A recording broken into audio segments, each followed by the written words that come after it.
Definitely. Excellent. So I'm now wearing these as microphones. So I'm going to try to be able to walk away. If the sound starts dropping out for some reason whatsoever, just put it in the chat. I'll try to keep an eye on it.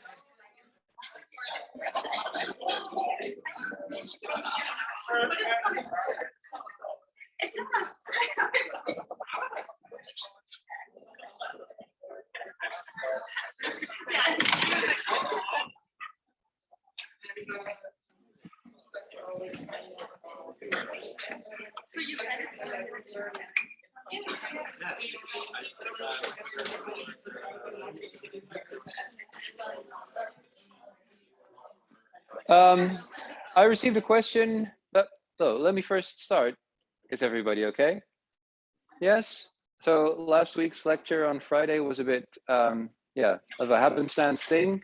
I hope you were all able to view the lecture from last year.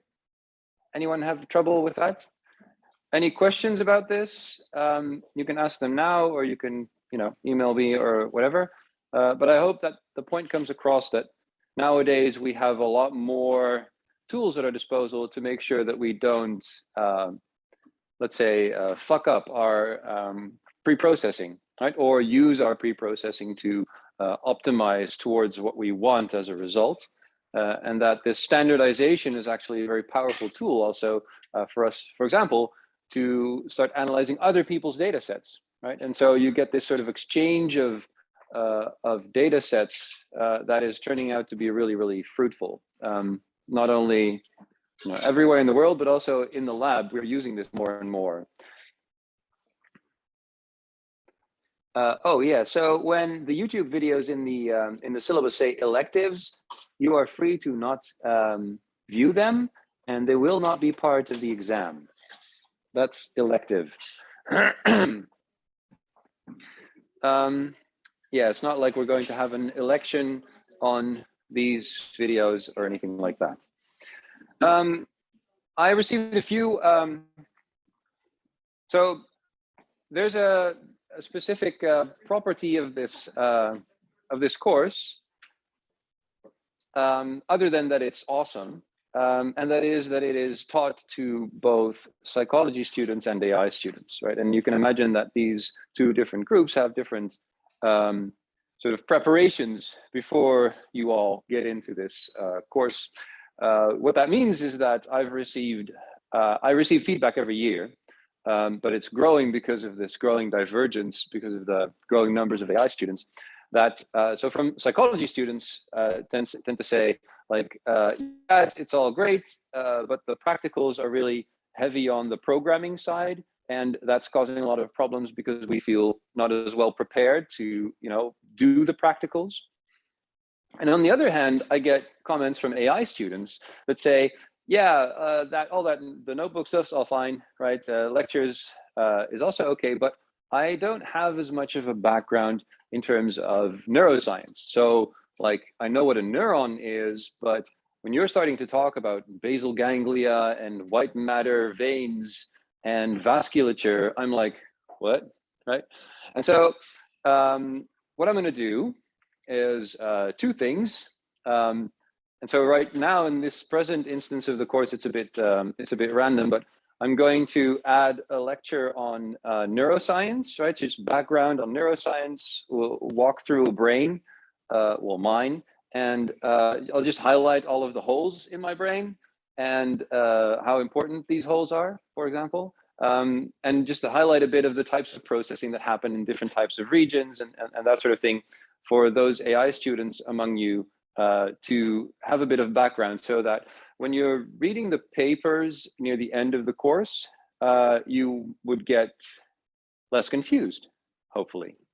So that's on the one hand. On the other hand, so I am preparing to also give a more like a more thorough introduction into like the types of programming that we use in the notebooks for the psychology students. For now, that's not as easy to start with right now.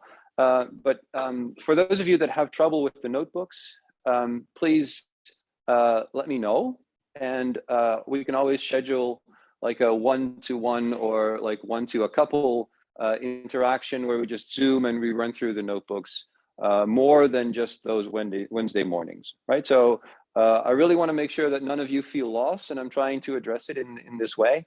It has become this sort of growing characteristic of the course that I'm trying to start to address this year. So yeah, I hope you're up for that. Like, how many of you like, what are you talking about? This is all good. You know, why there's no need. Well, that's good. Okay.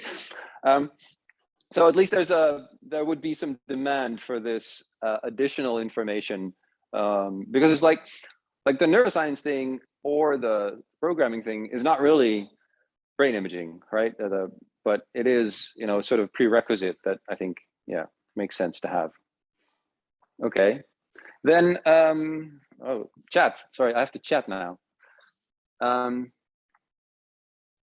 Yeah, bit of explanation. Yes, of course. We'll go into the projects and I'll show you what all the different projects are like. So the question is, can we have a bit more information about the projects? There are 3. I don't know which one to choose. Right. So I will introduce the projects like in 1 or 2 weeks when we're going to choose the projects and when you're making groups to do the projects. We will have a lecture on just introducing the projects, and I do want to highlight, you know, what's cool about the different projects and what is difficult and what's easy about each of the different projects, so that you can make a valid choice. Yeah, that would be great. Okay, that's a nice comment. Oh yes, I am definitely still planning to make a video of myself running through the GLM notebook, which I will do. So I hope that will also help those of you that feel like the programming part is a bit far-fetched. So yes, that's coming up. I hope to finish that this week. So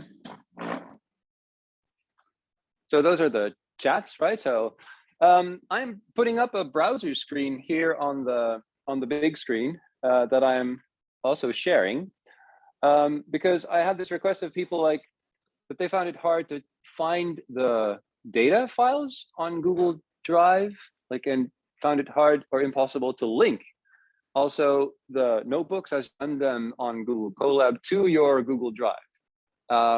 And I had done this like years ago, so I didn't really know how it worked anymore, but I found out, so I'm going to demonstrate.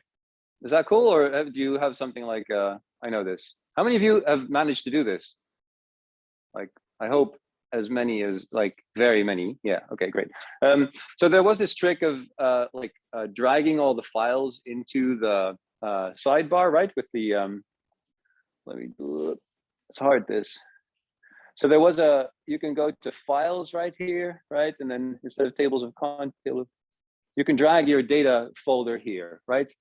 And then you get access, but you want to save the data folder on your Google Drive, right? And then be able to access it permanently. And so the idea then is, of course, that you go to the brain imaging course on Canvas, you go to files and go to download this here. So you go and do download, right? That gives you this file on your hard drive, which you then upload to your Google Drive, where once you, when you go to GitHub and you load this notebook, what you can do is say, copy to my drive, right? There's this thing where it copies it to your drive, and that's what I've just done. And then the first couple of lines here, if you run them, you'll get a pop-up saying, do you want to connect this Colab instance to your Google Drive? And you say yes, and then you might have to like log in some more or something like that, like it's a security thing. But that will create this folder in your Google Drive. If you haven't ever done it before, it will create this folder in your Google Drive called Colab Notebooks. Yeah. So what you then want to do is put that data folder that you downloaded from Canvas into this Colab Notebooks folder. And that is exactly the location that this is starting to look at when you go and run this, right? So this says my drive and then Colab Notebooks, right? So that will then contain a folder called data, and that's what this notebook expects to find. For example, in this thing where I had, where is it? this one. So here I load this bunch of data, right? This very simple single voxel time course that just came from that Google Drive instance, right? So I hope that this, I'm recording this, so I will maybe snippet this out as a separate little video or something, but that's my instruction on how to get these files. Yeah.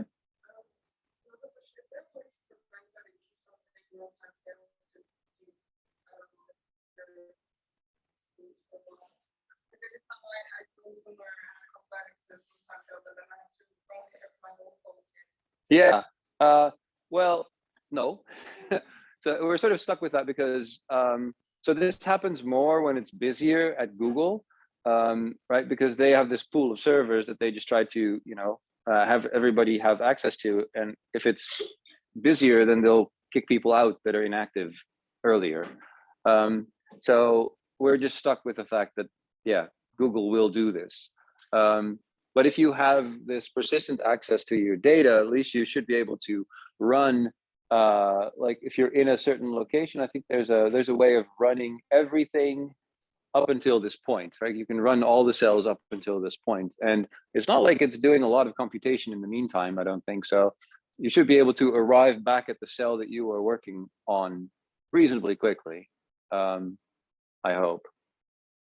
Yeah, is that, yeah, I'm not, like, I can't solve the issue, but yeah. Yeah. Yes, that is a very good point. So you can run your own Jupyter notebook, like in a Conda environment, for example, right? So install of the software on your own laptop, for example, and then clone the GitHub repository brain imaging VU, and that will actually that will work in the same way. You can actually copy. So then the first cell becomes different, right? Because then the data should be on your hard drive and not on Google Drive, but then everything will work. Yeah.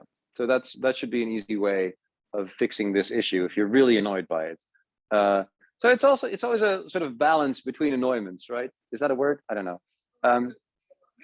Yeah, okay, yeah. So then if you're not annoyed by having to install software on your own laptop, then you can, yeah. So depending on which is easier for you and less frustrating or more frustrating. Yes? Yes. Okay, then there's more chatting involved.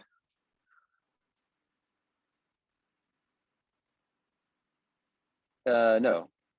So if they're on your Google Drive, they should be there permanently. If not, then, or anybody else has this issue where if you do exactly this, the files disappear. Because Google Drive should be persistent. The data shouldn't disappear all of a sudden in that folder after you do something, right? That's just, yeah.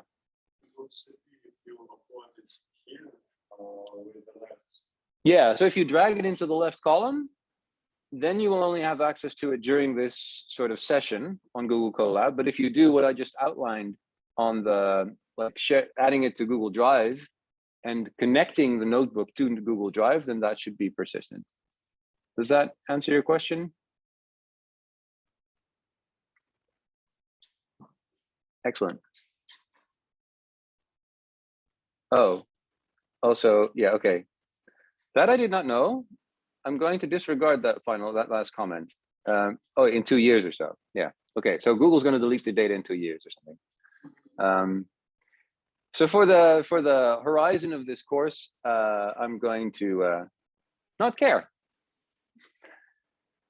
Yeah. So I will record myself running the GLM notebook and the other ones so that you get an idea of yeah, what that's all about. Yeah. Have you all managed to do the non-notebook but practical on the pre-processing? It's a very brief thing, but you get an idea of how brain images are pre-processed, what the different steps are, and how this can go wrong. I had some trouble accessing the files because it says the link is not available anymore for me. Really? Yeah. So that's when you, so that's, let's see, is that here? Oh, here, like I can't really see my mouse in this.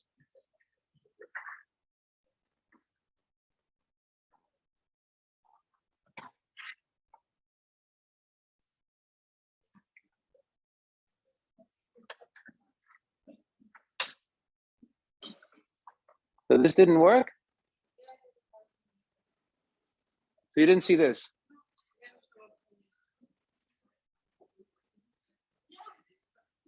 Huh?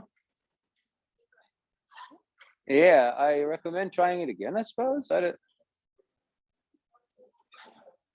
Huh? Okay, I'll try to get to the bottom of this because, you know, when I tried this,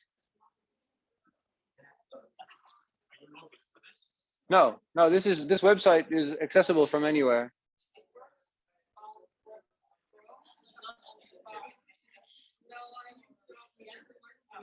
And I'm using Safari here, so that's. Oh yeah,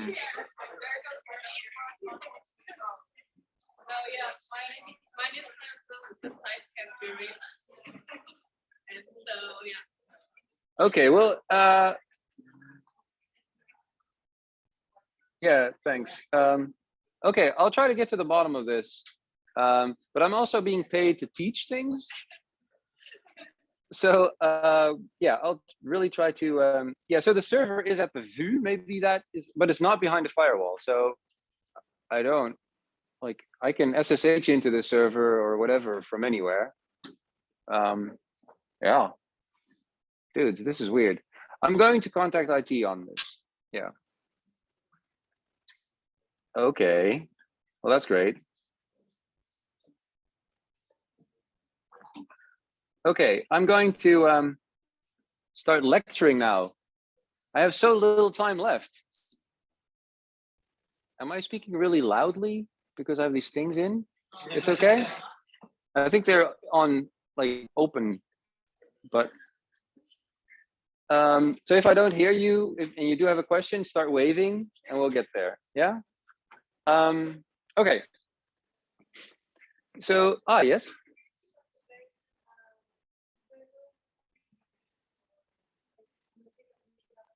Yeah, I know. So I reordered all of the assignments and they will appear, I think, today or tomorrow. There will be another 5 or 6, but most of them are like brief review type papers.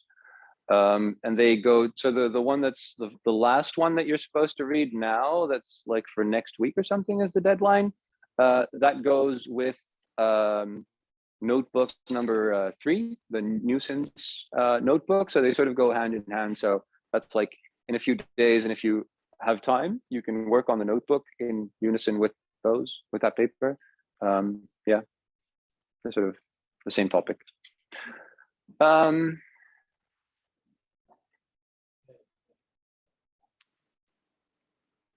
Oh, so you're logged in with VueMail on Chrome. Okay, we're sorry. I'm going to teach. We'll talk about this later. So, what I hope that you have, the feeling that you have now in terms of your intuition, I hope, is that you have an idea of, you have these 3D boxes of data that appear every second or so, right? And then if you look at every one of these voxels, you can actually then look at a time course of its T2 star weighted signal. Yeah? And then if you've gone through that first GLM notebook, then you have an idea of how we usually try to analyze these single voxel time courses. Yeah? And so the idea of a standard GLM analysis is that we perform exactly the same analysis over 150,000 voxels at the same time, right? And computers are really good at this, easy type of thing, like sequential things. They even do this in parallel, so you're really fast at fitting these whole brains, getting the beta weights, being able to perform these T statistics, for example, to get these T statistics. But today, what I want to talk about is not the thing that you can measure at the single voxel. I will go back to single voxels and their importance, but today I want to talk more about not just single voxels, but what happens when you measure a whole bunch of them, right? Because then you do have more information, right? You don't just have these single values, one for every voxel, but the activation that you measure, this statistic pattern or beta weight pattern that you have over voxels, is actually a pattern And people have recently, or well, in the last 15, 20 years, really started to create methods to peer into these patterns, to try to analyze these patterns and see how they reflect the brain's processing of information. So that's what I'll be highlighting today.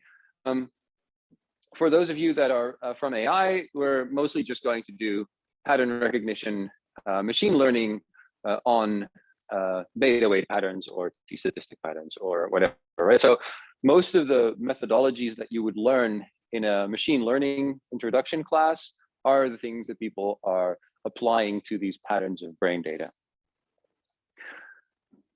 So let me, this works, this doesn't. Oh, I'm still in Zoom.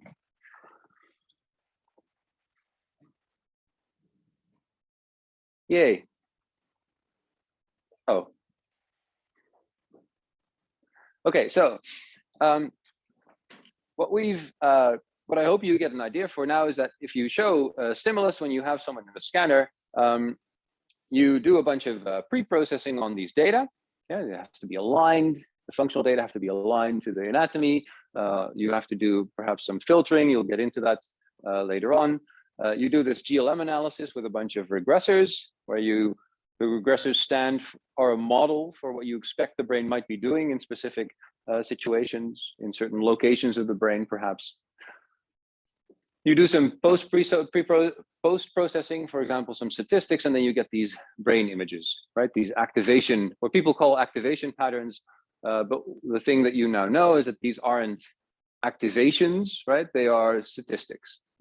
One thing that you do see quite nicely from this is that, well, I don't know if you can, really, it's kind of dim, but there is a brain outline here, right? And you see that this has a specific shape. That's because this activation only exists in the gray matter and not in the white matter. And that makes sense because that's where the cells bodies are that use the energy and that then also ask for more oxygen from the vasculature, right? So you won't see this type of activation in the white matter. So this is our normal analysis that I think you have at least gotten a little taste of all of these different ingredients, right? The pre-processing, the GLM, and the post-processing type of thing. How do you get these statistics, for example, right? And so what this gives us is these results that are blobs. Yeah, and this is where we have been as a field, neuroimaging field, for a while now. This is how it started, right? We started to be able to measure these bold responses in human beings. I hope this makes it a bit clearer. We started to be able to measure these bold responses in human beings. Then you can start to do functional imaging, and then you can say, ha, this is the pleasure region of the brain, because we have this neutral condition and we have a pleasure condition. Maybe you give people a lollipop every 10 seconds or so. And then, you know, that's the pleasure region of the brain. And so this sort of attribution of function to a location, in the case of fMRI, pointing to a blob in the brain, we call Blobology, and that is a derogatory term. It's a negative term. So what you might do, for example, if you have this type of information, you can designate a region of interest. You're going to say, I'm going to look at this portion of the brain, and I'm going to look at the strength of the response to each of these three conditions, averaged over that region. Yeah? So I'm now looking at the pleasure center of the brain, and I want to know if someone likes a Mars bar more than a Snickers bar. Yeah. So you've mapped out the pleasure center of the brain, and now you're looking at the Mars bar condition versus the Snickers bar versus the Twix bar, for example. Yeah. And so that will give you an aggregate response of that region that tells you perhaps even how much people like Mars bars, Snicker bars, and Twix bars. But this is a bit of a strange way of thinking about it. This blobology way of thinking about it. There's a couple of problems. So the first is a thresholding problem. Right? If you get a t-statistic for every voxel in the brain, and sometimes they're high and sometimes they're low, you end up with, if you have to decide where a region is, you have to come up with a threshold.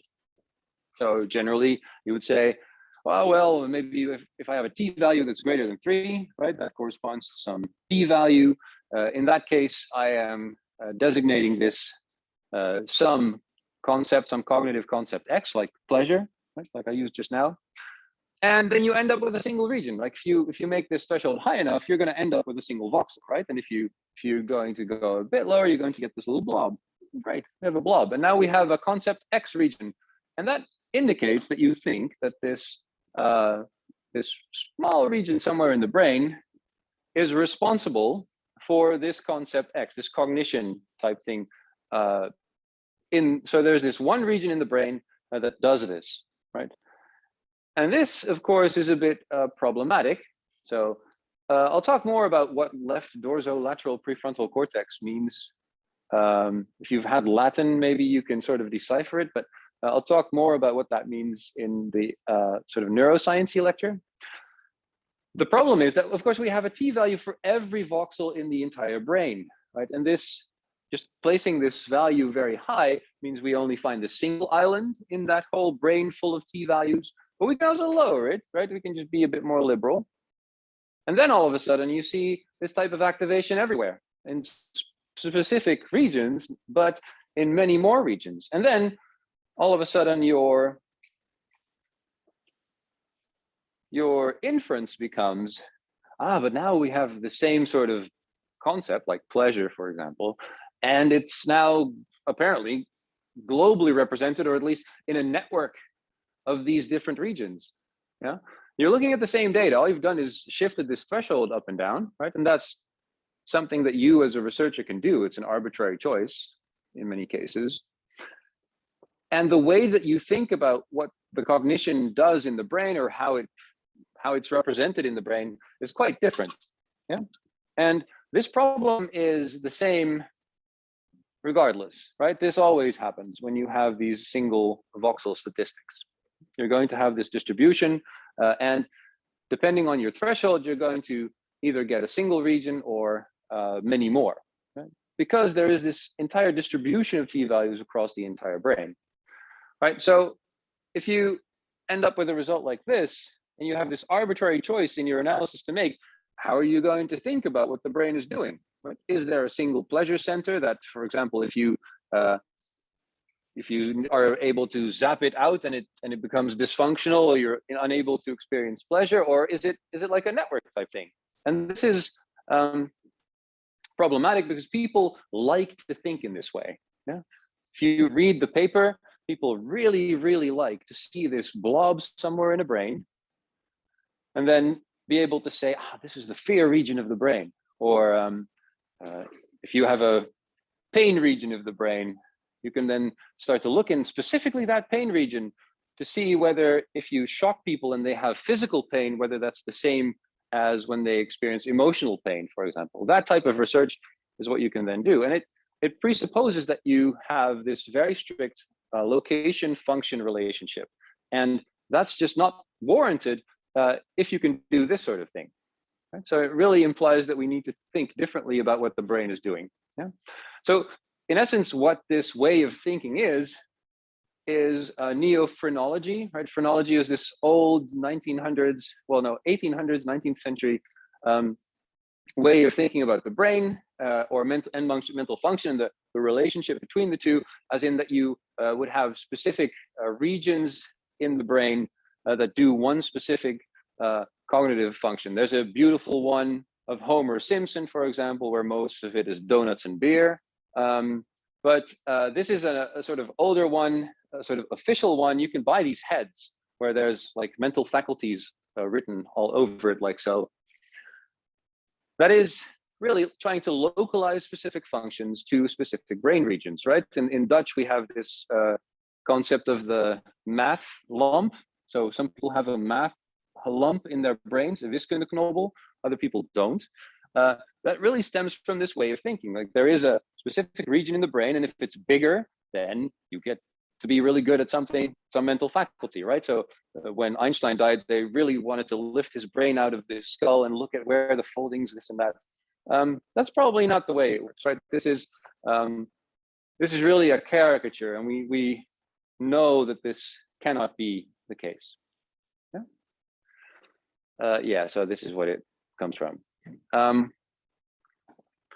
So especially if you look in higher order cortex, and what people usually mean by that is the frontal parts of the brain, you get huge amounts of overlap in what these regions activate for. So you would have a region that activates for working memory, but also for social cognition, for theory of mind, for movement planning, all these sorts of things, that these things just all intermix. So especially in higher order cortex, you see a lot of overlap between all of these different mental faculties, right? And this is really important. What is a mental faculty? Don't really know, right? It's an intuitive concept, but we don't know if it is actually sort of represented in the brain as such. So we need to think differently about, these things that we measure in the brain. Yeah, and up until now, what we've been interested in is these average responses. Yeah, an average response, for example, in a region. Yeah? So if we have this region of interest that we're interested in, so that's what ROI stands for, region of interest. So if you were in an economics department, this would be return on investment, but here it's region of interest. If you're interested in what a region is doing, then just looking at the mean response in that region, it doesn't tell you much about what the region is doing at that moment in time. So for example, if I look at a color sensitive region in the brain, it's called V4, it's a standard color sensitive region in the brain. If I show you a black and white image and I show you a colored image and I subtract the responses in the brain from one another, I get this region, more response for the color image. So that's what this region does. But if you then look at the whole region of interest and you look at its response, you get almost more or less the same response for different colors, right? So from this type of result, you can't really distinguish what color was being shown. It doesn't tell you this. You've thrown away a lot of information just looking at the average response. So this speaks to this reverse inference problem, right? So in many cases, we know what caused brain response and we want to find the effect. But if we want to do reverse inference, what we want to do is be able to measure the brain and then be able to infer what was the cause of this brain state, right? So what was the mental state that went together with this brain state? This is what this inverse inference problem is all about. That's also what I think it's mentioned in the YouTube videos, this idea, right? So we start out with a clear stimulus and then we get this, this effect.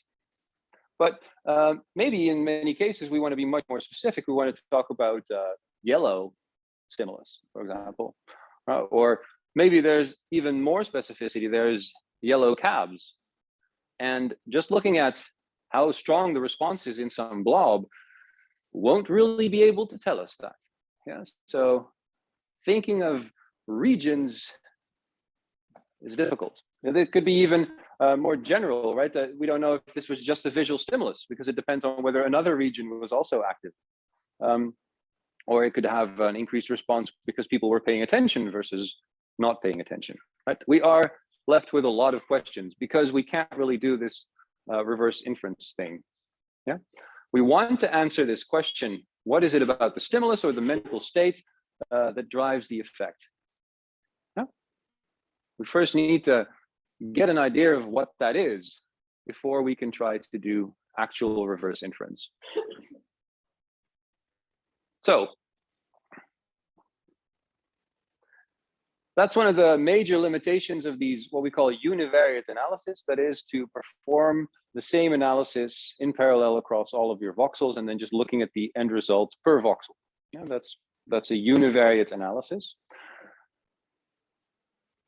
And if we really want to do this sort of reverse inference, we want to do either something akin to pattern classification. So that is, we want to do machine learning on the pattern of responses in some brain region instead of the average amplitude of responses, for example.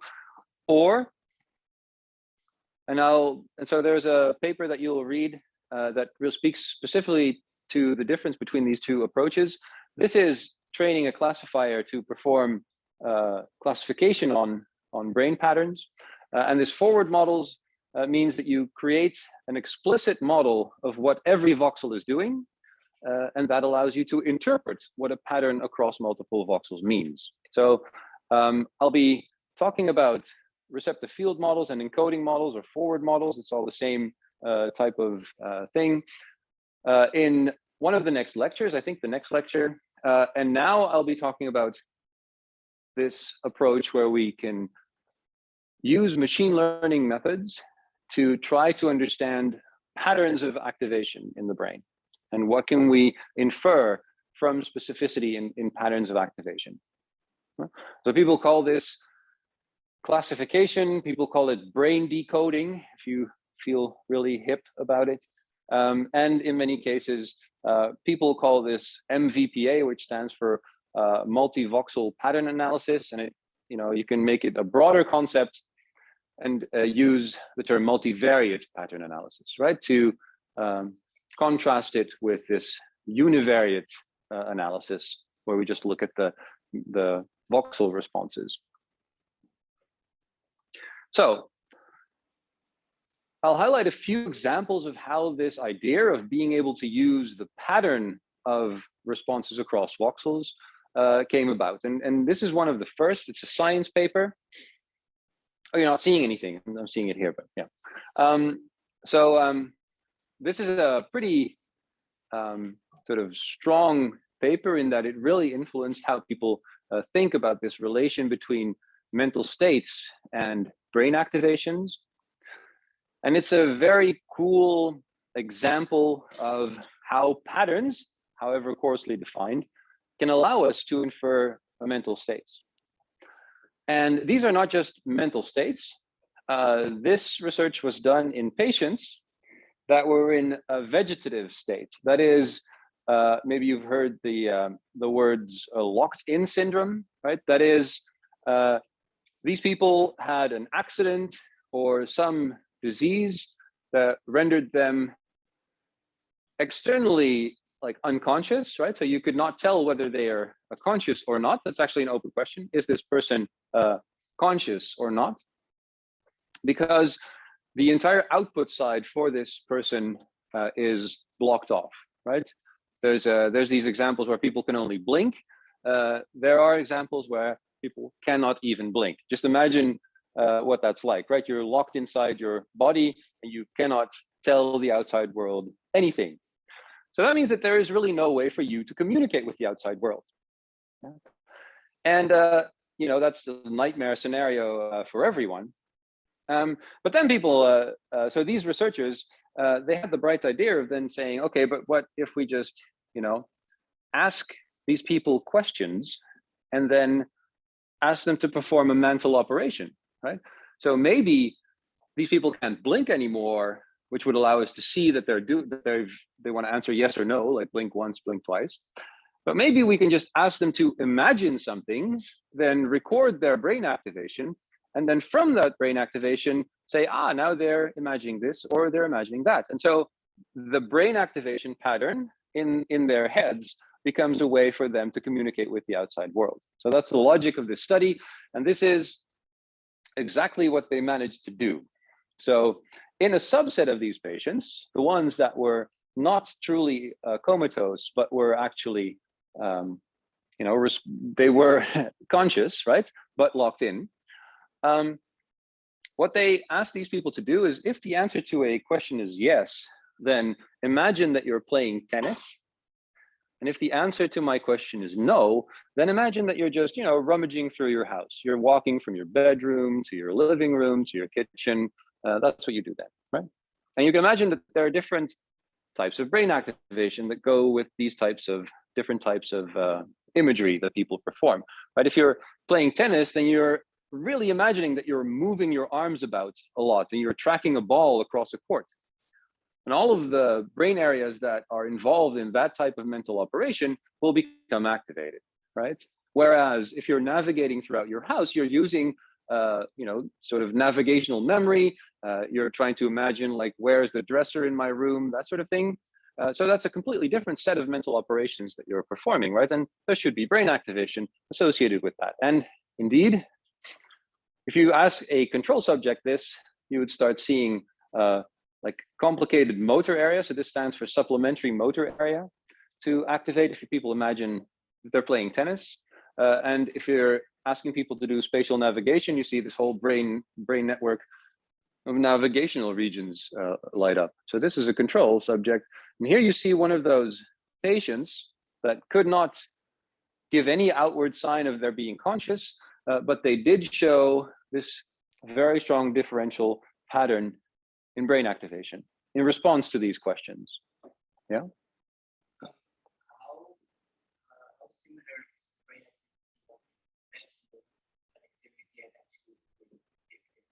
That is an excellent question. No one knows. So there are studies, quite impressive studies, that do this. Oh, geez, that do this specific thing for visual imagery, right? So I'm showing you a horse. You're looking at me. I'm showing you a horse here. I'm taking it away. Now, like half an hour later, I ask you, imagine a horse here, right? And then you can compare, in the visual system, what the activations are like. And they are similar, but also quite different. And the higher up the processing hierarchy you go, so think of this as like layers in a neural network, right? The higher layers are more similar between actually seeing a stimulus and imagining it, but the lower levels are more different.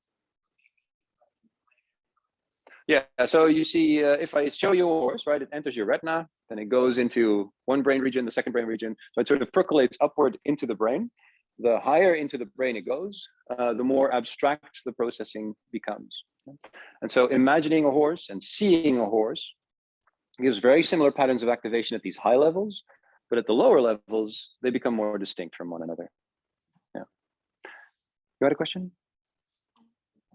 Okay. So, yeah, here we're back at square one. So you really see like this person should be in hospital, right? There's no skull there and all that. So this is a very coarse scale pattern that we're looking at, right? It's a brain-wide pattern of brain activation. All right, they're centimeters apart, these regions. So you don't really need a very good scanner to find this type of difference. So we can take this further, and people have started doing this a lot to really try to distinguish between different stimulus types, right? So instead of looking at the average activity in a region of interest, you've already seen this, right? This is from a previous slide. What you can do is look at a pattern of activity that results from two different stimuli. So this might be a binarized pattern in one situation, and this would be a binarized pattern in another situation, right? So this is more or less those two mental operations that we saw the patients do, but now at a more microscopic level of that across voxels inside a region of interest, right? Just now, our region of interest was the entire brain, and now we're going to zoom in and look at specific regions. So the question then is, if we're looking, for example, in a high level visual region, right? The high levels of vision, you can measure a voxel pattern and do so for faces, different faces, and for presentation houses. Yeah? And you can imagine that there are in each voxel cells that respond more to houses than to faces and vice versa. And they are, so for example, this voxel likes both. What is it? This voxel here, this one, it likes faces more. So there's more neurons in that voxel that like faces than houses. Yeah.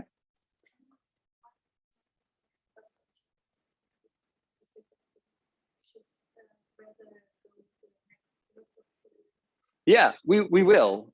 So you can localize, for example, in the example of the color region that I was talking about, right? The V4. We know that it's responsible for colors, and it's very easy to do an experiment where you get it out as a blob, right? You have black and white movies or something versus color movies, and you see this region lighting up. So that is definitely a region, yeah. But now we want to know what color was being shown, for example. And then we need to start looking at the pattern inside of that region, yeah. So I'm not discounting the concept of a brain region necessarily. It's very hard to link it directly to mental states. This concept of region, right? Because that's usually a network. And then it's really hard, okay, how large is the region? That depends on the threshold that you set, right? If you set the threshold really high, it's a tiny region. If you set it low, it starts to become bigger. It's like the sea level of an island, right? So yeah, conceptually, the idea of region is bad, right? But it's easy to use. And so we're going to keep using it in that sense. Yeah. So here our region is just 9 voxels. Yeah, just imaginary example. And you have a different pattern of activation for faces and houses in general, right? So that means that you should be able to perform pattern classification. Right? Just taking these 9 voxels, you should be able to infer whether someone was presented with a house or a face. Yeah? And similarly, if you do this inside, for example, V4, you should be able to infer whether people were shown orange or blue. Right? It's the same type of thing.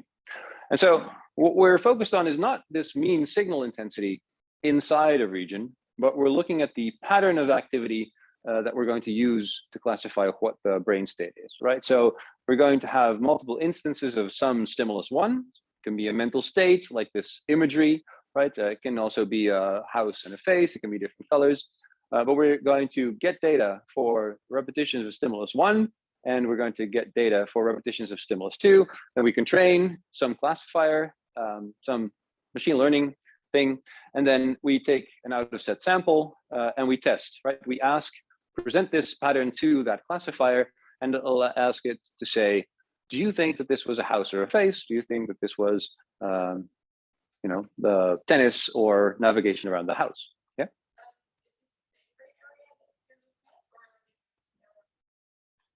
That's a very good point. So now I'm going to pretend like we're only looking at a small patch of the brain. Yeah. Always the same. For at least throughout this analysis, it's the same. Yeah. Otherwise, you know, the whole underlying structure is different. And so you need to keep these the same. And then here you can test, right? Ask this classification algorithm, what is in this pattern? Yeah.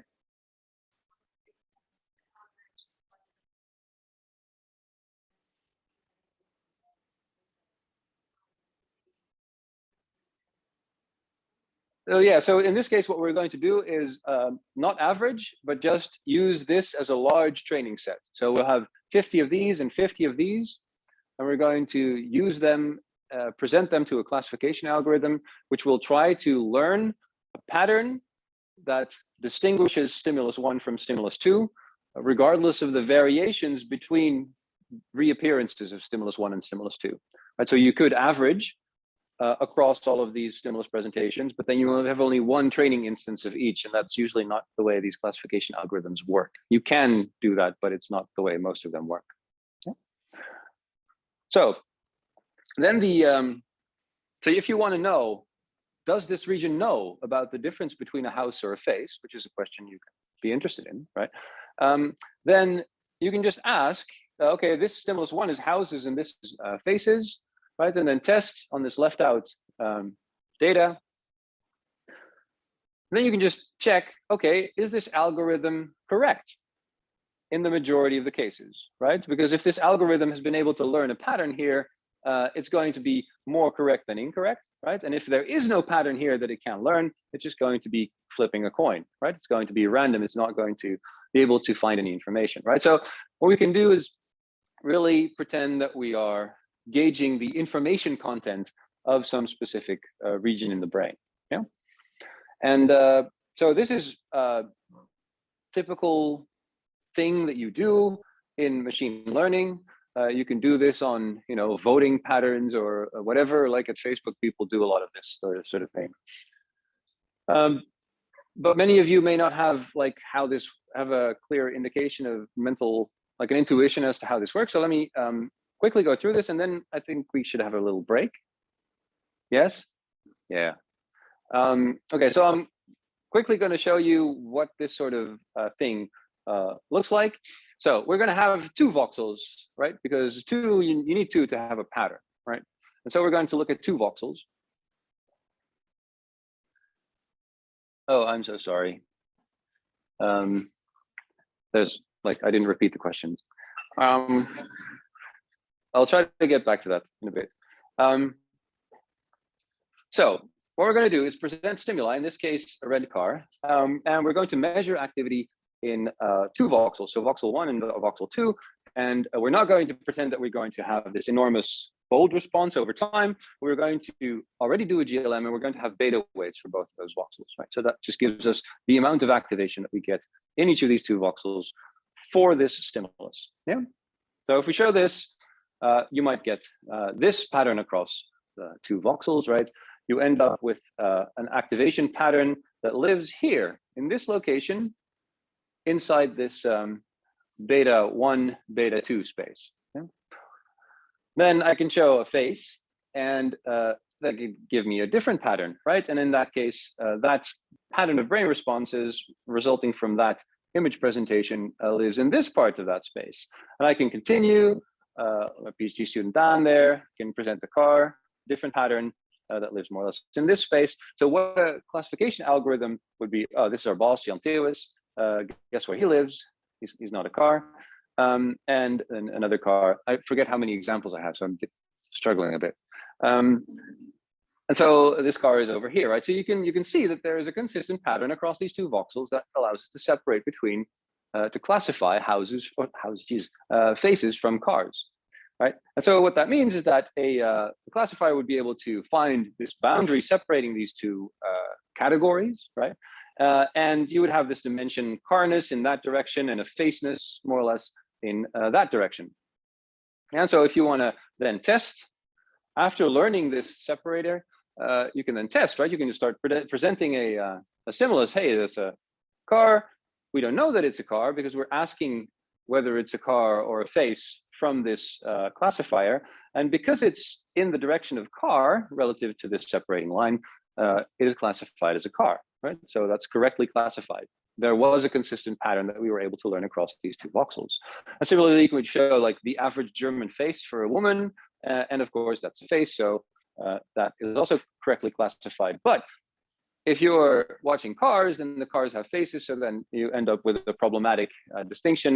In this case, apparently when I made this lecture, I decided that this was actually a car and not a face. It's kind of arbitrary, right? But you get the point. So of course, we normally don't have 2 voxels, we have many more, and this problem just intuitively extends into many more dimensions, meaning that instead of fitting a line between 2 categories, many of these classification algorithms end up fitting some plane between clouds in n dimensions. I'll stop here. We can continue a bit later, and then the second half of this will be even better.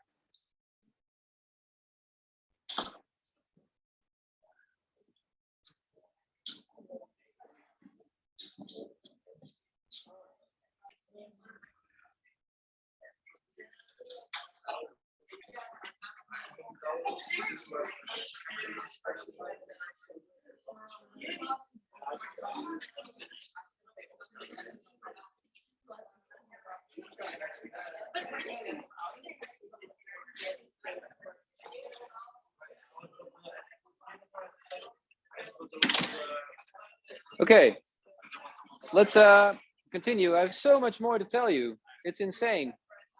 I'm not going to be able to make it in time today. So I'm gonna probably start speaking really quickly in like 5 minutes, hoping to rush or not. Yeah, so you can imagine that you know, smart people have thought very deeply about how to let a computer decide which is which based on some pattern of information. And so there are many different algorithms that pick up patterns differently. And so they have different strengths. They use different measures of distance between points, and so forth, different sort of assumptions that go into them. And if you have not been exposed to this, there's a really nice machine learning course on Coursera from Stanford by Andrew Ng that is interesting to follow if you want.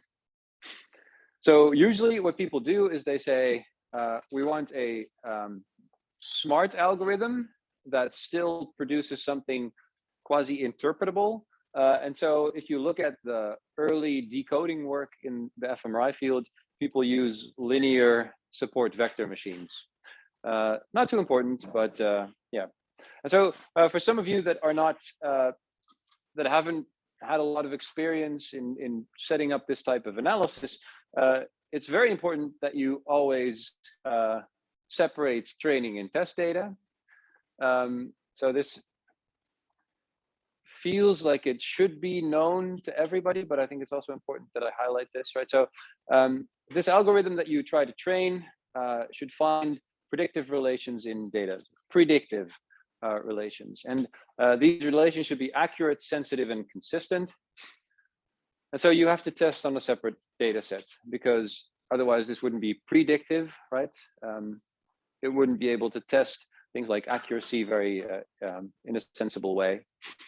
Because when you do test on data that the algorithm has seen before, that it's been trained on, this results in a circular analysis, and it just becomes totally uninterpretable, right? So this is always something that needs to be in the back of your head. There are examples in the literature of people publishing stuff where they didn't do this. So they didn't separate train and test data. So the earlier work, there were a lot of scientists that had no idea what they were doing yet. They were, pressing enter on sophisticated analyses without really knowing what to do. And so always keep this in the back of your mind. This type of problem actually happens more often than you think. You always have to have this sort of alarm bell in your head while you're doing analyses. Like, oh, I have to, this is something that can creep up in weird ways. And so when you do this sort of thing, you cross-validate. What that means is you have different ways of separating out training and test set. So you could do a k-fold cross-validation. For example, if you have 4 runs, or let's say 12 runs, and you pack 3 together, and you can use any 3 as a training set and then test on the left out 4th. And so that means that you have 4 different options. You could do, if you have 12 runs, leave 1 out, so that gives you 12 options. You could do random subsampling, gives you even more options, but usually that's not really necessary, right? So that's cross-validation, that's what people use. Yeah.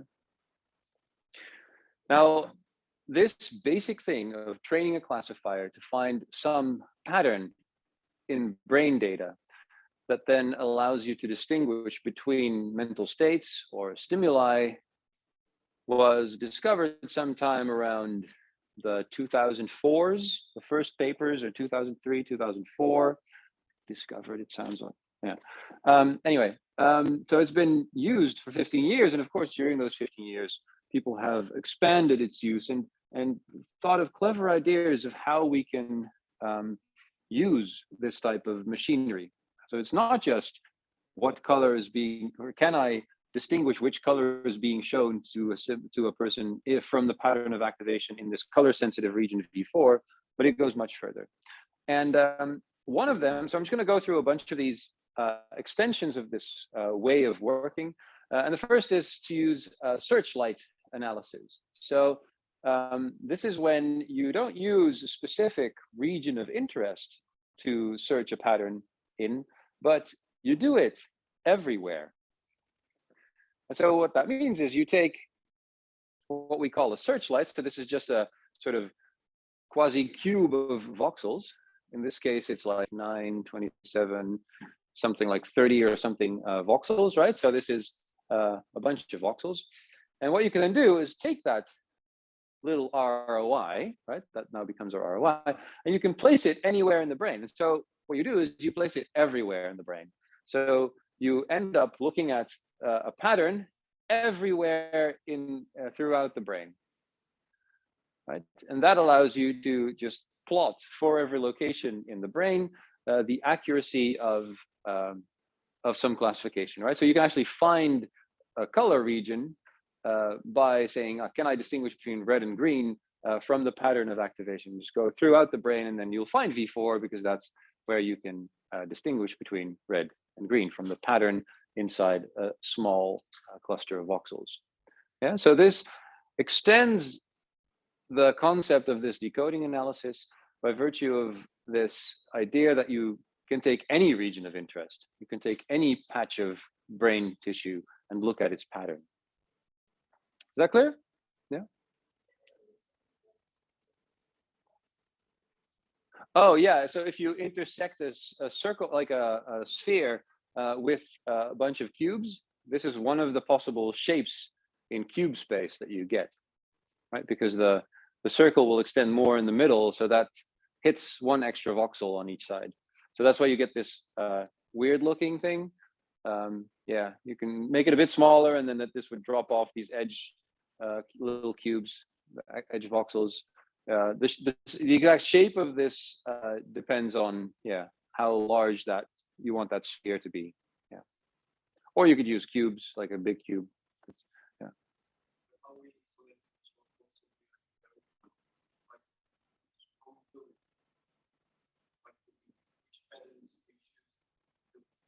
Yeah, so which patterns are these specifically?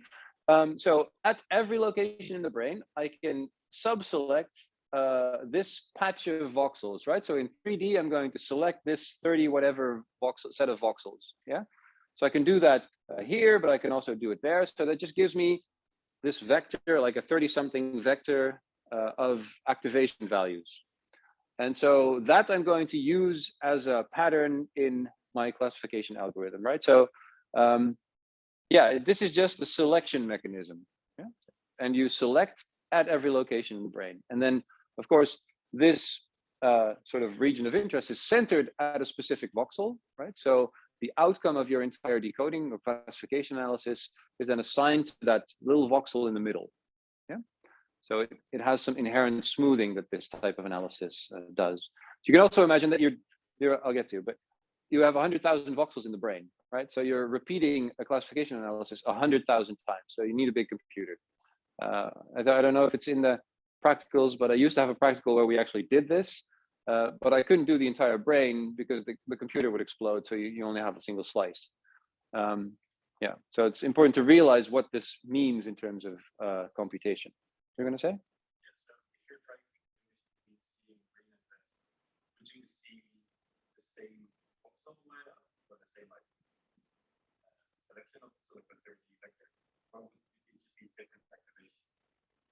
So would it be in the same place or with the activation? Yeah, so I'm gonna try to distill your question and when I'm repeating it to the Zoom crowd. So I think that is, are you looking for the same pattern across different instances of this selection mechanism, or? So you get like,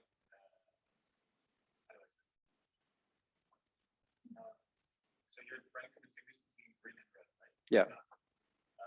And it will find the voxel near V4 to activate more, right? So what it will find is that, for example, here, this is the cerebellum. It's a motor region, usually thought. So you won't get, it will be like flipping a coin. No information about red versus green, right? And you go to visual cortex, like V1, the first visual region, you might get like 53%, right? There's some pattern between red and green, but also because they're opponent colors. So there might be something information there. But then if you move this searchlight towards V4, you start seeing that as the searchlight is starting to encompass parts of V4 more and more, this will start adding information to this decoding analysis, right? So probably in the dead center of V4, if all of the voxels that this thing is selecting are in V4, you will have more pattern to work with, right? So your classification performance will start rising towards something like 90%. And so you get this graded, pattern across the brain in terms of this decoding performance. Yeah. So it's really been a wild ride.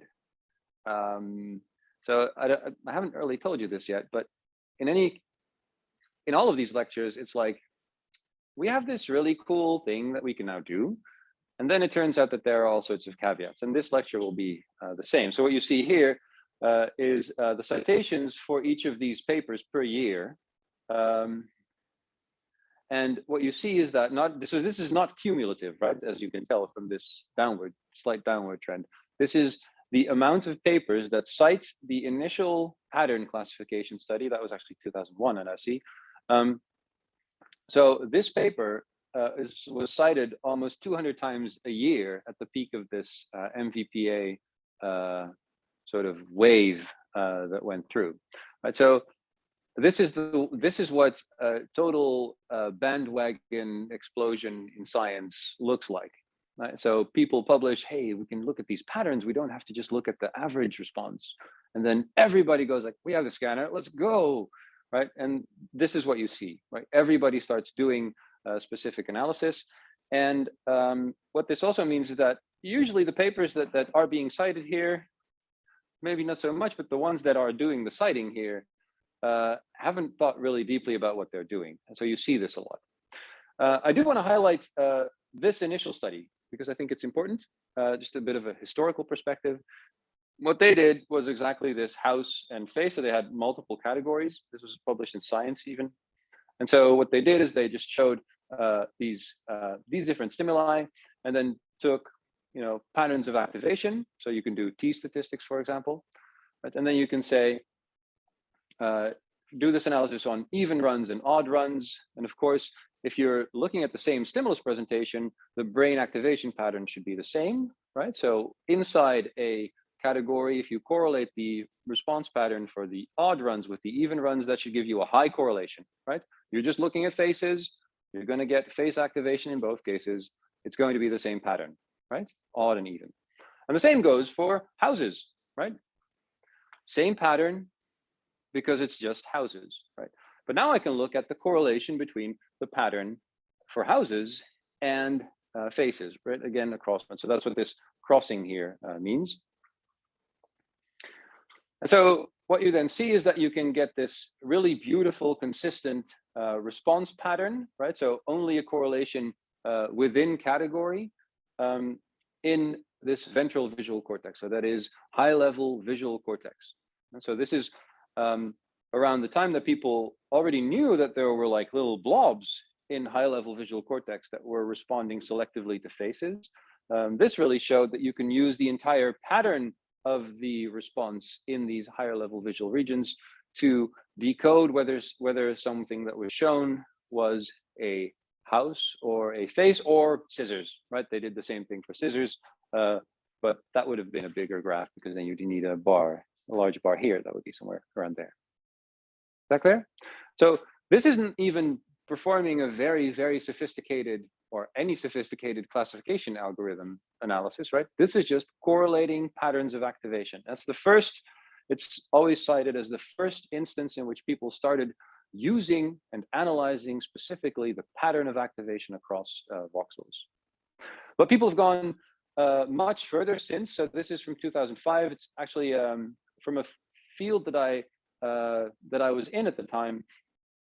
It's called, it studies this phenomenon called Binocular Rivalry. I don't know, how many of you have ever heard of this? Excellent.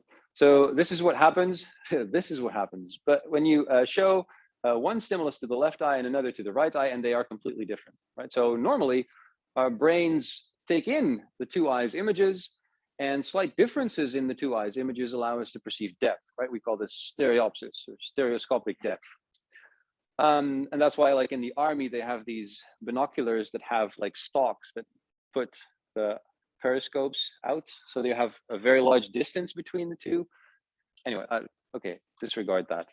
In any case, so you have a lot of brain machinery that tries to overlay the eye's images, right, and then distill depth from that. But if you present your subject or yourself with a left eye pattern with oriented bars that are oriented vertically, and the right eye with bars that are oriented horizontally, there is no real world situation in which that can occur. It just doesn't occur, right? Because normally they're relatively similar, right? So this sort of thing is a totally weird situation for your brain to be in. And what happens is that perceptually, you get this weird suppression going on, and you end up seeing only the left eye's image. So you will be blind to the right eye's image.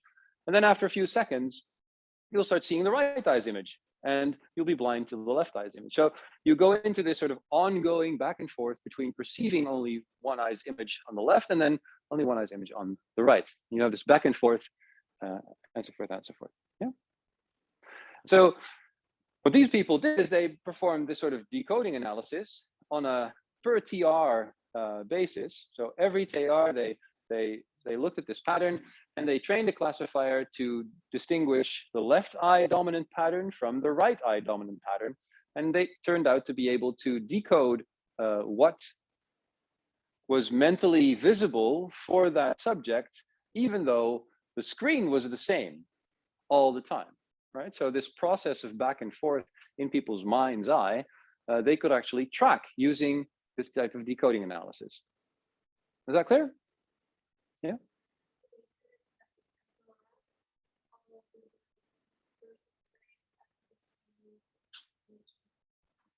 Yeah, so you have, that's a good question. So of course, how do you know what they were seeing, right? And so what they did is they did behaviorally reported. So they had people press buttons whenever they saw left and then right. So there's actually button presses that allow the researchers to say when red and when blue happened.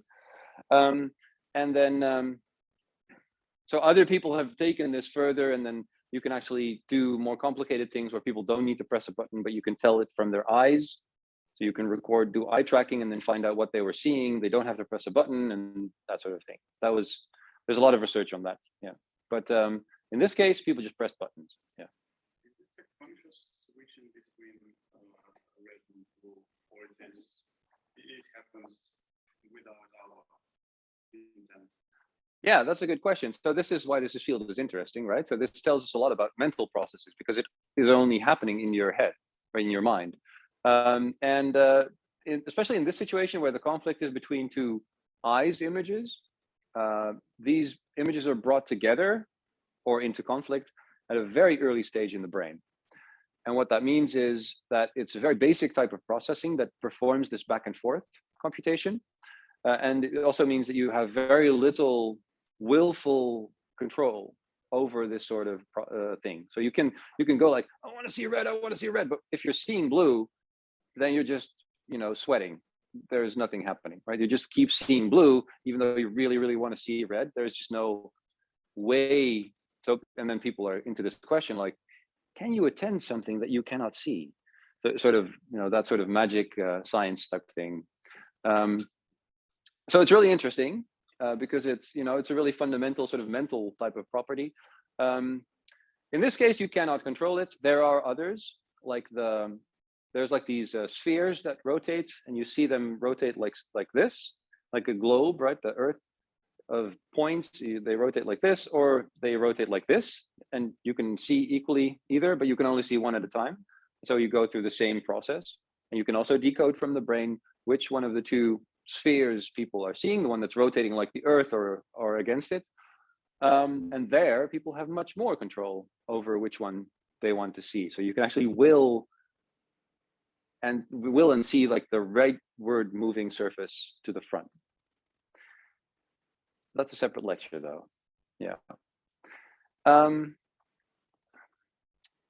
Yeah, so people usually, so the question is there a dominating eye? Yes, many people have a dominant eye. Some subjects you can't use, like people that have a lazy eye have such a dominant eye that they also in many times don't actually see stereoscopic depth.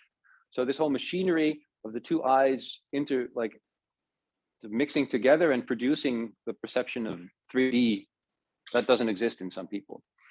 So yeah, you need to have people in which this is completely developed. Yeah. Oh yeah, this is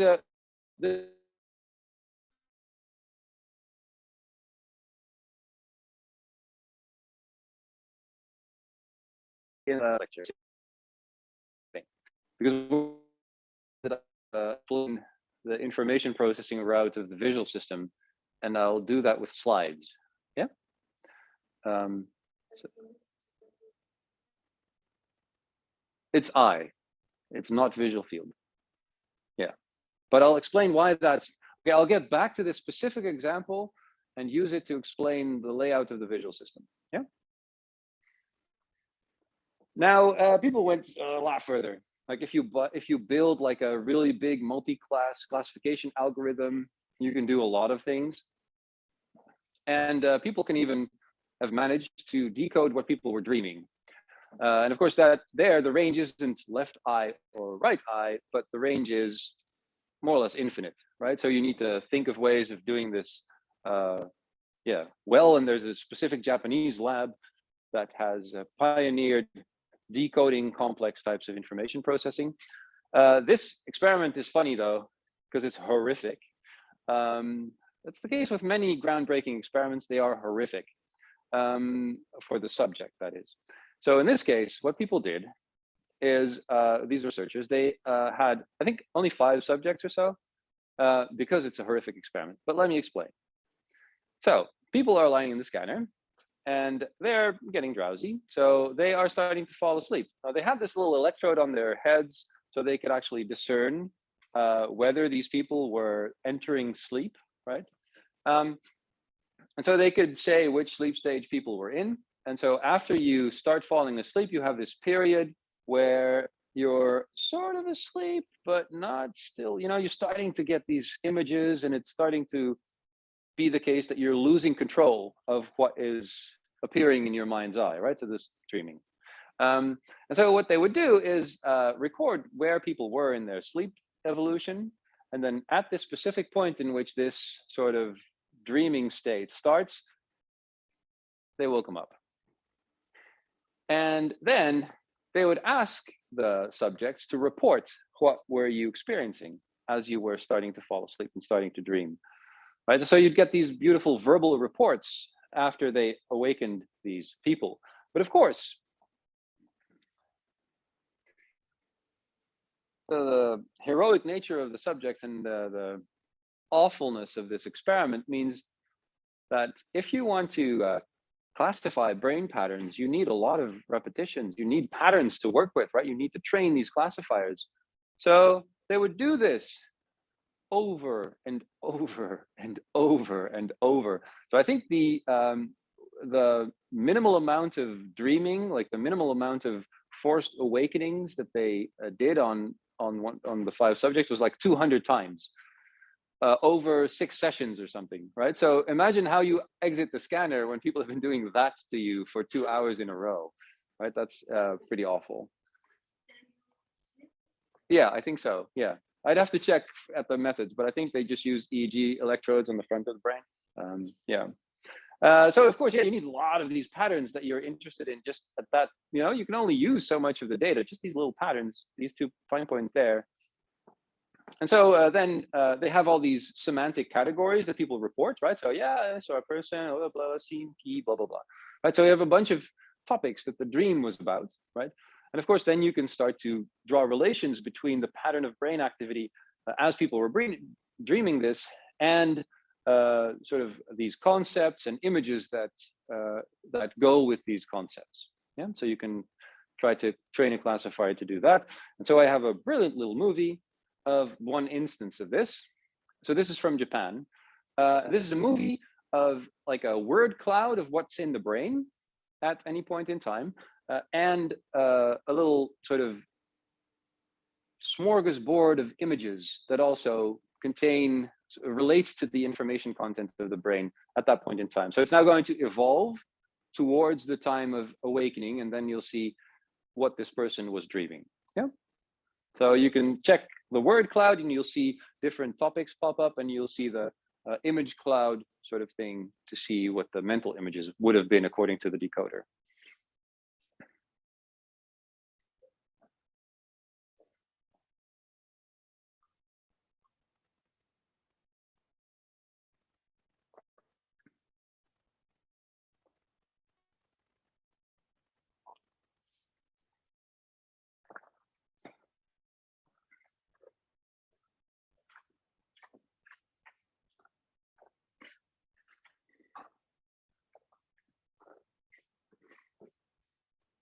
So it sort of worked. And so this was a science paper also because, it's pretty awesome to be able to say that you can decode people's dreams from inside their heads. And this is the nicest example, right? Of course, they make the movie about the nicest example. So I know I was impressed that they could actually pull this off. I'm just always feeling sorry for the subjects. So that's one of those feats that you can do, right? It's like a circus sort of thing, right? This is what we can do. It's a demonstration of what you can do, but how much does it say about how the brain is organized, right? So we want to know from the measurements that we perform how this relates to mental operations, right? Mental states and that sort of thing. And this is a demonstration of how powerful the classifier is, right? And the sort of AI machinery that's needed to translate these patterns of brain activity into these word clouds. It doesn't necessarily mean that we've understood the brain better because of this. And I want you to take this always as a guiding principle. This happens a lot. People think that some demonstration of prowess, of being really smart and doing some analysis, they always feel like there's meaning attached to that inherently, but it isn't. It needs to say something about what the brain is doing. Do you get this distinction? Is that clear? But I think people, and it's the same with showing beautiful blobs in the brain, right? People get confused and then they're convinced that some statement is correct just because there's a brain next to it, right? And you get similar types of things here. I'm going to try to say that sort of thing a lot more during the course because I think it really matters that we are critical of what we're seeing, right? So what does this really teach us about how the brain is organized? That's always a question that you need to ask yourself when you're reading things about brain science. Yeah? But we're not finished. I want to show you an extension of this decoding approach that is actually pretty cool. I've been a bit like, I am VPA, right? It's not my field. I think this thing that I was just saying holds for a lot of this type of research, right? So it's like a parlor trick, but it doesn't really tell us much about how the brain is organized. This, I don't know yet. Representational similarity analysis is what it's called, so RSA. It's interesting. And I think I'm still deciding whether I think it's really cool or also just a cool parlor trick, but it's cool nonetheless. So representational similarity analysis involves also decoding. So you're basing yourself on the pattern of activity across different voxels, but you're doing so not across two categories of stimulus, for example, but you're doing so across many categories of stimuli. So instead of comparing the pattern of activation for red to the pattern of activation for green, what you do is you compare the pattern of activation for all of these categories in a pairwise way. Yeah? So again, we might take a region of interest, and we could do this across all of these categories. And what you end up with is a matrix, similarity or dissimilarity matrix. So that is, how similar are the patterns between bodies, like this part of a body and that part of the body, right? So that gives you a high similarity probably, and then you could go like between a human face and a non-human face. What is the similarity? It's a bit less than between human faces, for example. Yeah, and so you get this very rich description of what a region computes and what the processes that it contains, what they're like. So that's where this word representational comes from. You get an idea, you get a representation, you get an idea of the representation of information in the pattern of activation. Yeah.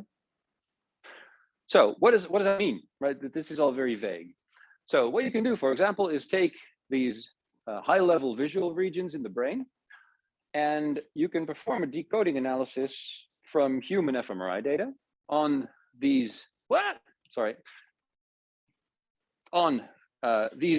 exactly these categories, right? So it's 100 or something.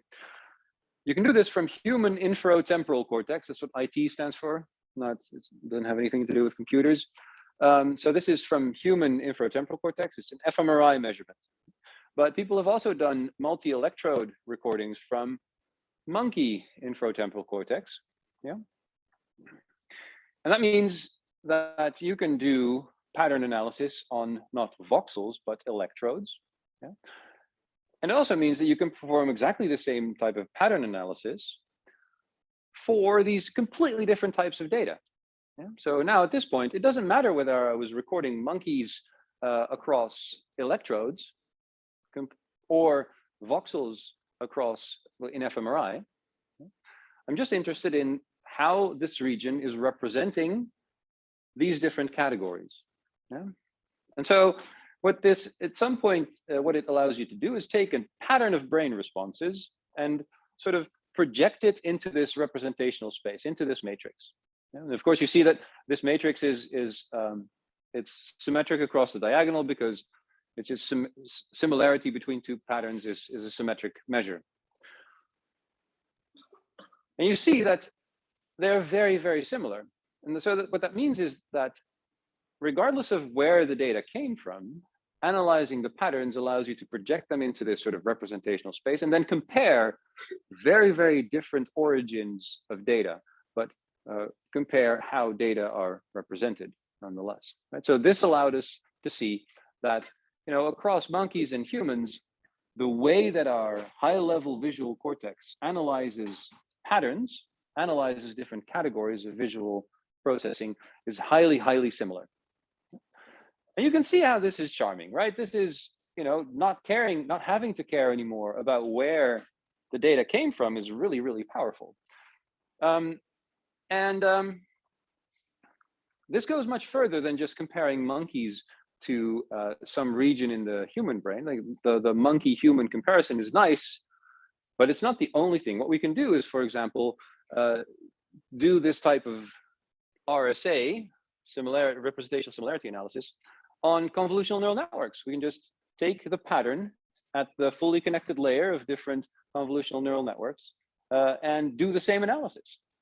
And then you can start to ask, okay, which brain region in the human brain is similar to the highest layer in a convolutional neural network or the lower layers, and so forth and so forth. So you can see how you're able to do this for a computational model. You can do this for an fMRI pattern. You can even do it behaviorally. You can ask people which of these three stimuli is the outlier, and then that gives you a measure of how similar these patterns look behaviorally to the observer. So this means that all of these different origins of the data can be represented in exactly the same way in this sort of matrix. Yeah? And that makes it really powerful because it gives you a sort of, you're flattening out what the brain is doing. You don't care where the information came from, but now you have a framework in which you can compare these different things. Yeah. So you can compare a computational model to different brain regions, and so forth and so forth. Yeah. All of these different comparisons can happen. You can do them. And I want to show you one example that I think is awesome. So you can go monkey human. I think that's already pretty cool.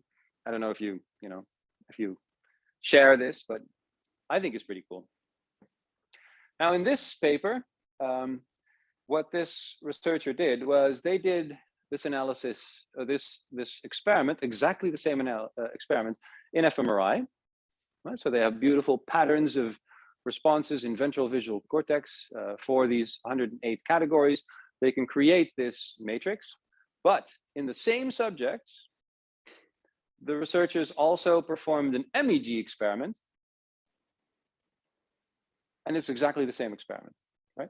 So what you can do in fMRI is you can create this matrix, this RSA matrix, for every region, right? So you can look at V1, the first visual region. You can look at high-level regions in the brain, and they all have their own representation of how they look at visual objects, for example, and they all have their unique dissimilarity matrix. Okay? But what MEG gives you is you have a pattern over 300 sensors, but you have it every millisecond. Yeah? So you have millisecond precision in the MEG. You can have you have this matrix for every millisecond from the MEG, and you have it around every voxel more or less for the fMRI. And now you can combine the two. And in this case, the combination is not, okay, we can, you lose something. No, you gain the temporal precision of the MEG and you gain the spatial precision of the fMRI, because you can translate both of them to this representational similarity matrix. Right? So this becomes, what's it called? A what? Yes, an interface, like a Rosetta Stone between different modalities, right? So everything is translated to this representation, to this interface, and then we can start looking at how to do this.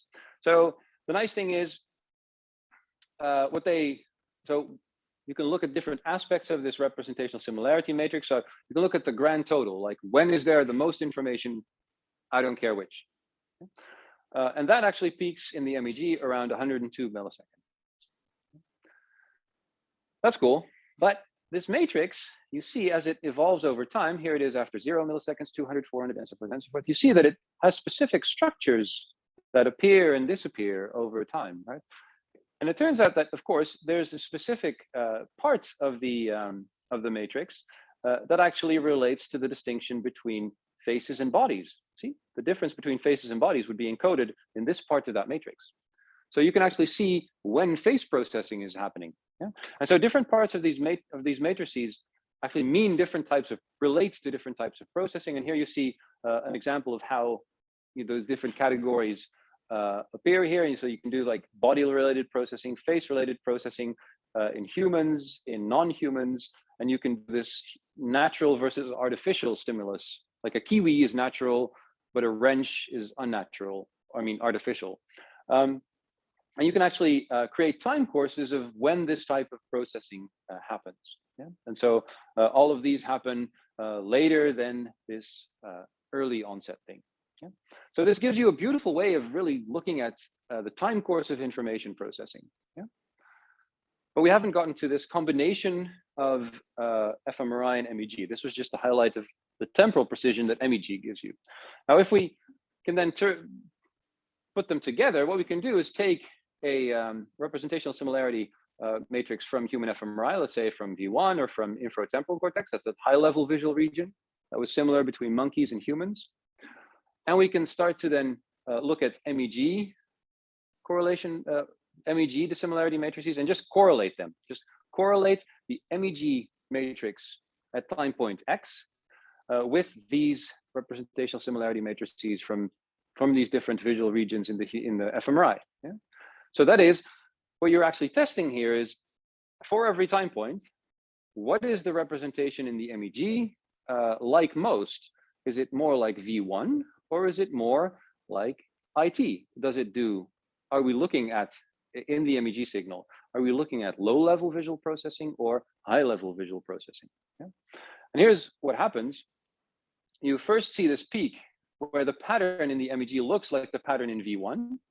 So you see, you get this enormous hump there. And then only later do you see this pattern representing the same pattern as in infratemporal cortex.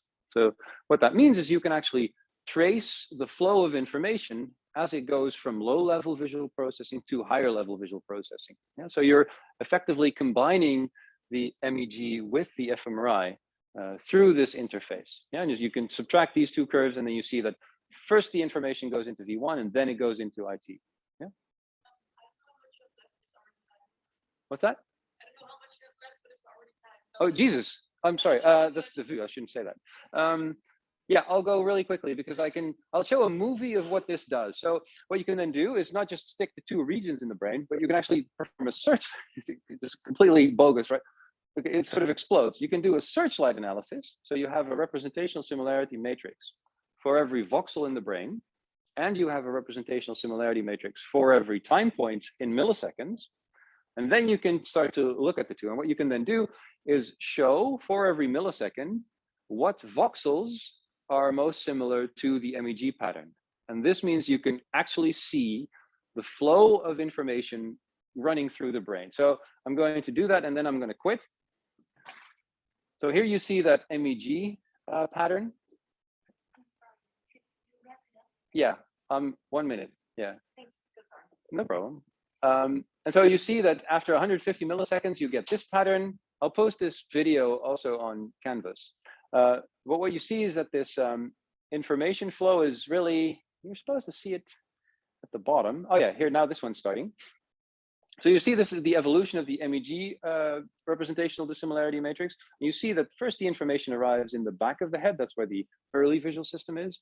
And then it starts to activate these higher level regions over here. So you're really able to track the flow of information processing by looking at both the pattern of activation in the fMRI and combining it in this representational similarity matrix with the temporal precision of MEG. Sorry for taking so long. Yes, so you take all the space from fMRI and all the time only for MEG.